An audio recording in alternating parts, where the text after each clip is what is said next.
Look at this map. Really, look at it. Does this look natural to you? Do rivers and mountains make perfect geometric shapes? These borders, they're a lie. A carefully constructed geopolitical lie that has fueled conflict for over a century. This isn't just a map of Africa. This is a diagram of power, greed, and one of history's most pivotal meetings. A meeting where not a single African was invited. Welcome to the Fulcrum, where we analyze the pivotal points of global power.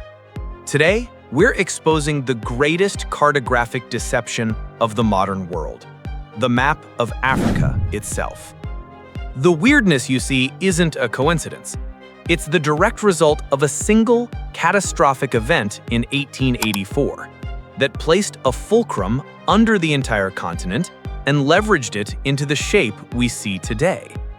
This is the story of the Berlin Conference. Before the Europeans arrived, Africa was not empty.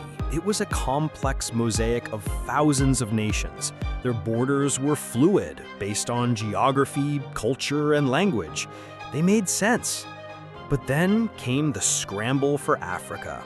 Europe, industrialized and hungry for resources, wanted it all. To stop this land grab from causing a war in Europe, Chancellor Otto von Bismarck hosted the Berlin Conference. Imagine this, 14 European powers in a room in Germany with a map of a continent they knew almost nothing about and with zero representation from the people who lived there.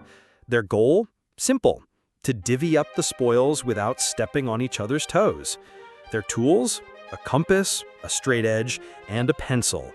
They drew lines of latitude and longitude. They traded territories like playing cards. They created borders based on how far a cannonball could fly from a ship. The people, the cultures, the histories on the ground were irrelevant. The only thing that mattered was the deal. Let's look at the absurd results. First, the Gambia.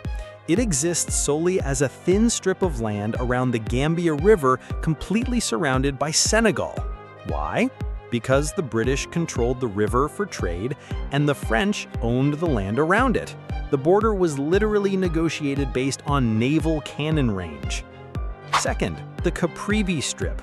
Look at this bizarre 450-kilometer-long finger of Namibia jutting into Central Africa. Germany wanted a route to the Zambezi River, so they traded the island of Zanzibar to the British for this useless strip of land. It was a European property swap with no regard for the people living there. Third, the straight lines. Look at the border between Chad and Sudan.